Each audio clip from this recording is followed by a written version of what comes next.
जो क्रूस पे कुर्बान है वो मेरा मसीहा है। हर जख्म जो उसका है वो मेरे गुनाह का है।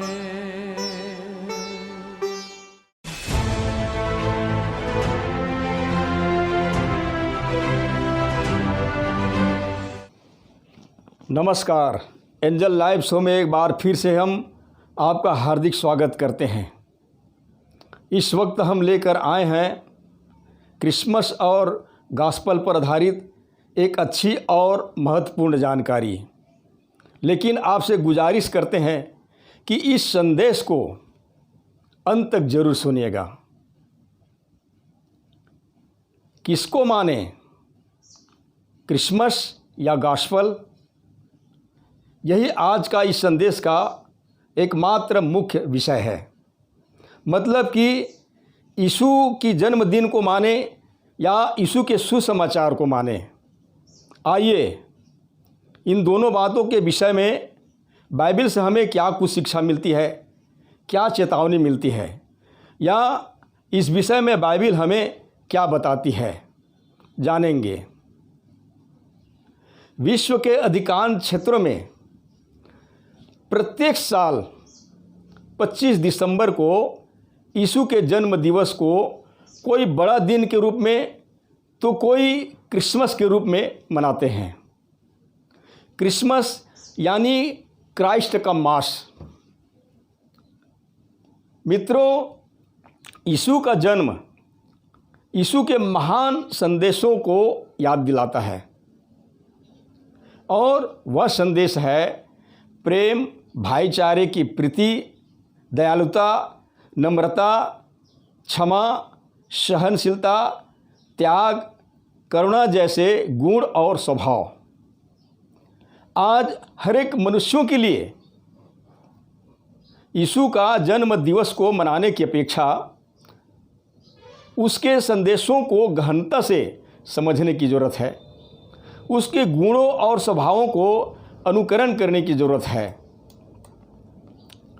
अर्थात उसके स्वभाव को हमें अपने अपने जीवन में अमल करना चाहिए।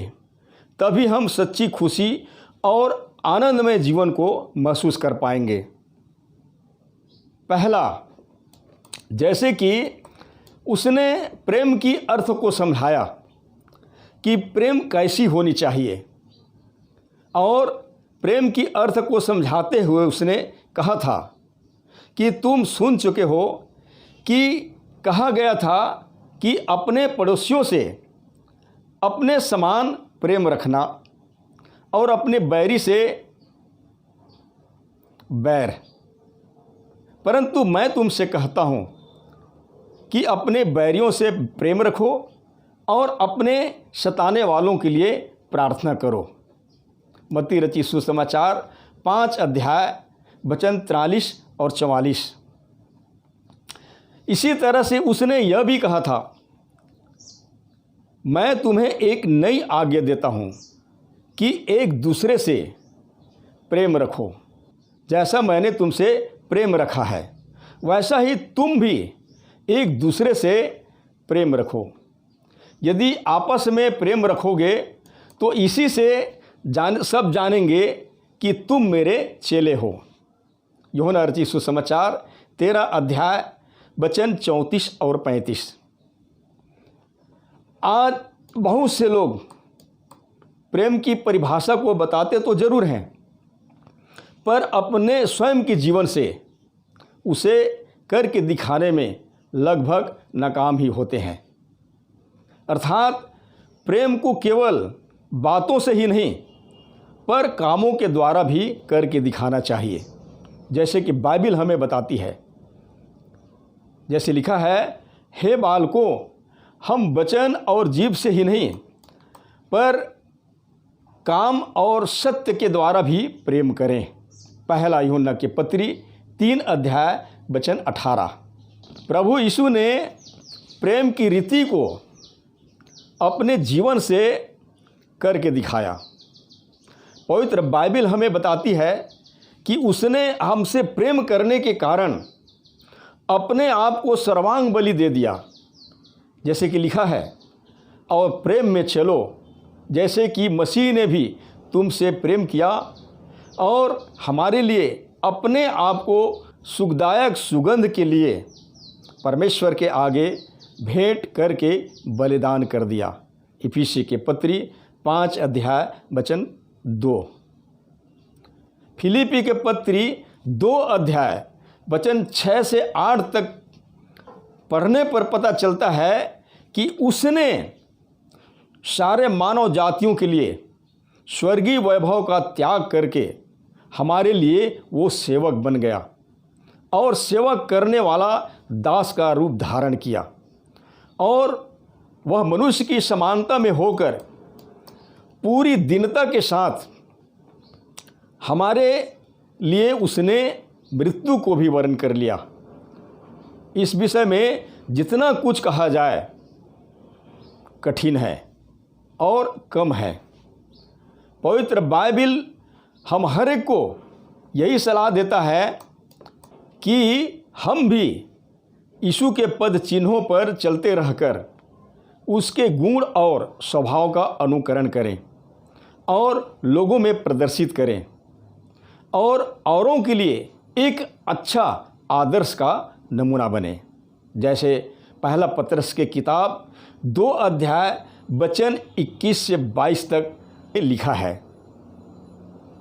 अर्थात हम देखते हैं कि यीशु अपने संदेश में स्वयं अपना जीवन इसी मूल्य के आधार पर जिया।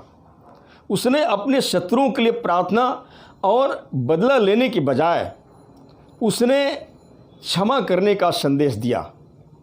उसने प्रेम, प्रार्थना और क्षमा जैसे भाव को क्रूस पर मृत्यु के समय भी प्रदर्शित किया, और उसने यह कहते हुए प्रार्थना की कि हे पिता, इन्हें क्षमा कर, क्योंकि ये नहीं जानते कि क्या कर रहे हैं।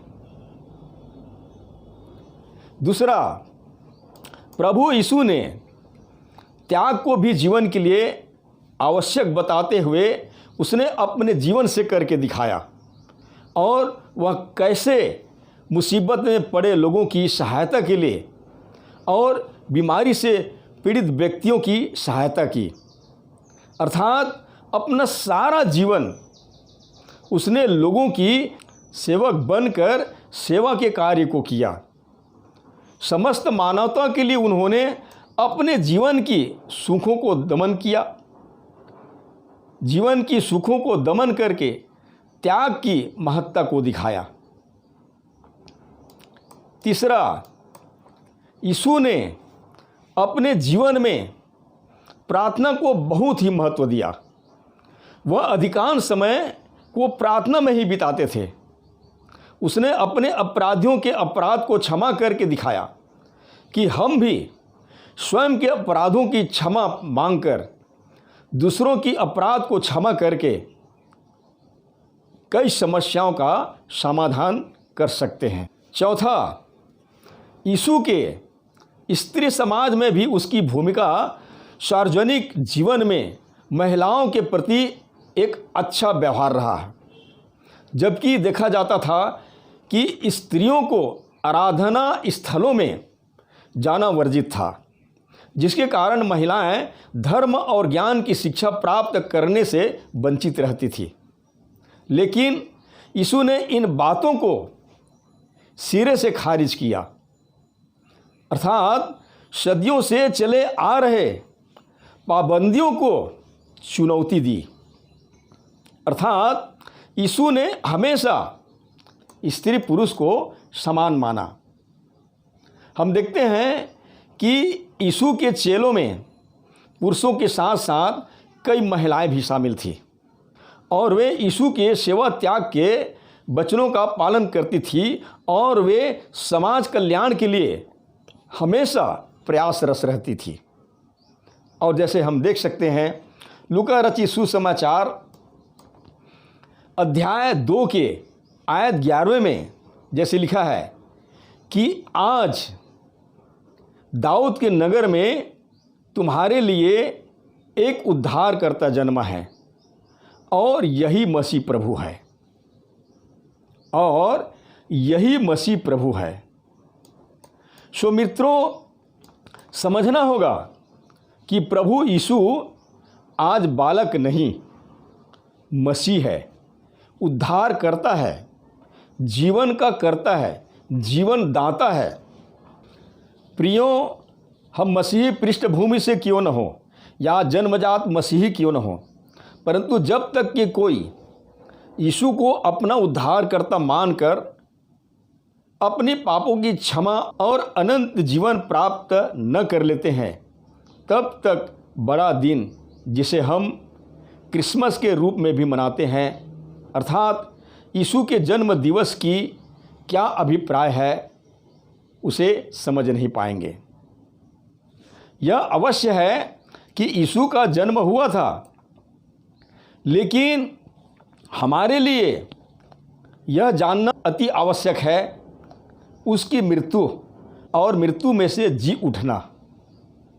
जी हाँ प्रियों, उसके जी उठने के द्वारा ही हमें पापों की क्षमा, छुटकारा और अनंत जीवन की आशा मिलती है। यीशु ने अपने चेलों को यह कभी निर्देश नहीं दिया था कि तुम मेरा जन्मदिन को भी मनाना या पर्व के रूप में मानना, पर हमें यह आज्ञा अवश्य ही मिला है कि जगत में सब जाति के लोगों को सुसमाचार सुनाने और उसकी आज्ञा को मानने के लिए हम प्रेरित करें।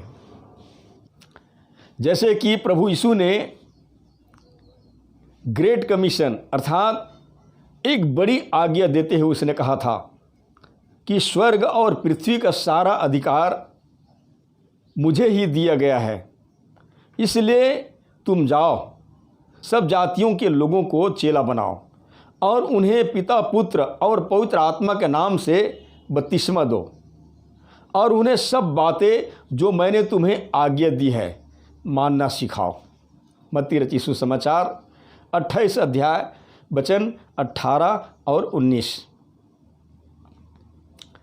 इसलिए भाइयों और बहनों, यदि किसी बात की यादगारी मनानी है तो वह है यीशु की मृत्यु, जिसे हम प्रत्येक संडे पवित्र बियारी यानी कि प्रभु भोज में भाग लेकर उसकी दुख भोग मृत्यु को, जिसने हमारे अपराधों के निमित्त अपनी देह को तोड़ा और हमारे ही पापों के लिए उसने अपना बेशकीमती लहू को बहाया, एक साथ इकट्ठे होकर हम स्मरण करें और मसीह यीशु की दोबारा आगमन तक इसी बात का प्रचार करें कि यीशु हमारे पापों के लिए मर गया, गाड़ा गया, फिर तीसरे दिन मुर्दा में से जी भी उठा। अर्थात केवल सुसमाचार का ही प्रचार करें, सुसमाचार की सच्चाई को बताएं। क्रिसमस बुरा नहीं है, पर नए नियम के मसीहियों के लिए पवित्र शास्त्र के नए नियम के विरुद्ध चलना बुरी बात है। प्रत्येक मसीहियों को नए नियम के विरुद्ध बातों से चौकस रहने की सलाह देते हुए प्रेरित पौलुस ने अपने पत्री में जो संदेश लिखा है उसे पढ़कर हमें भली भांति समझ लेनी चाहिए। जैसे कि उसने लिखा है, तुम दिनों और महीनों और नियत समयों और वर्षों को मानते हो। मैं तुम्हारे विषय में डरता हूँ, कहीं ऐसा न हो कि जो परिश्रम मैं तुम्हारे लिए किया है वह व्यर्थ ठहरे। गलाती के पुस्तक 4 अध्याय वचन 10 और 11। पौलुस प्रेरित एक दूसरे स्थान पर चेतावनी देते हुए उसने यह भी कहा था, चौकस रहो कि कोई तुम्हें उस तत्व ज्ञान और व्यर्थ धोखे के द्वारा अहेर न बना ले, जो मनुष्यों की परंपराओं और संसार के आदि शिक्षा के अनुसार तो है, पर मसीह यीशु के अनुसार नहीं। इसलिए खाने पीने या पर्व या नए चांद या शब्द के विषय में तुम्हारा कोई फैसला न करे। कुलुस्सी की पत्री 2 अध्याय वचन 8 और वचन 16। हाँ, यदि हम इस बहाने इकट्ठे होते भी हैं तो हमें सुसमाचार की सच्चाई को बतानी चाहिए, ताकि जो लोग आज सुसमाचार की सच्चाई से वंचित हैं वे भी सच्चाई से वाकिफ होकर यीशु के एक अच्छा अनुयायी बनकर केवल यीशु के पीछे चलने वाले बन जाए। परंतु ऐसा न हो कि मनुष्यों की बनाई गई रीति परंपराओं की शिक्षा में चलकर वे विश्वास से भटक जाएं। और जैसे कि कई लोग जानना चाहते हैं कि क्रिसमस की शुरुआत किसने की थी या यह कहाँ से आया, इतिहास से हमें यही पता चलता है कि क्रिसमस को सांप्रदायिक कलीसिया के लीडरों ने इस विचार से आरंभ की थी कि हम संतों के मास तो मनाते ही हैं, इसलिए हमें यीशु के भी मास मनानी चाहिए। और उन्होंने क्राइस्ट के मास माननी आरंभ कर दिया, जो आगे चलकर क्रिसमस का नाम दे दिया गया और लोग इसे धार्मिक त्यौहार के रूप में मनाने लगे। परंतु बाइबल इस त्यौहार के विषय में कुछ नहीं कहती। इसलिए हम मनुष्यों की रीति विधि और परंपराओं के अनुसार नहीं, परंतु परमेश्वर के नियमानुसार चलकर ही एक सच्चा मसीह बन सकते हैं, एक अच्छे मसीही बन सकते हैं। इसलिए यही प्रयास करें, जो बातें नए नियम के अनुसार नहीं वह मनुष्यों के अनुसार है, और जो बातें मनुष्यों के अनुसार है उससे उद्धार नहीं, न उससे छुटकारा नहीं। पहला पत्रस की किताब 1 अध्याय वचन 18।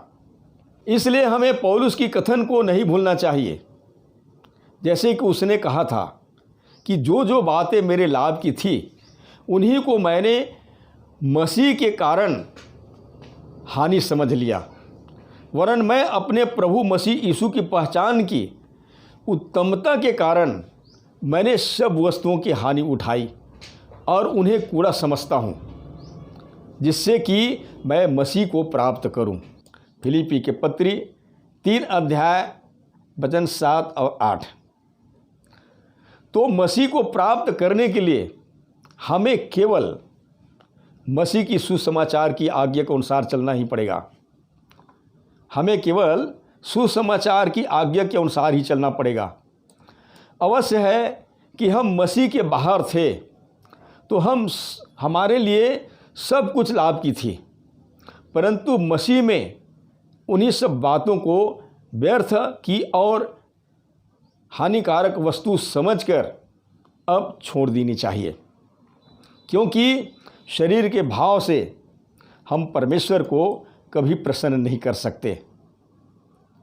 इसलिए हम केवल इतना ही करें कि हमारा चाल चलन केवल मसीह के सुसमाचार की योग्य हो। सुनने के लिए आपका धन्यवाद। परमेश्वर आपकी सहायता करें।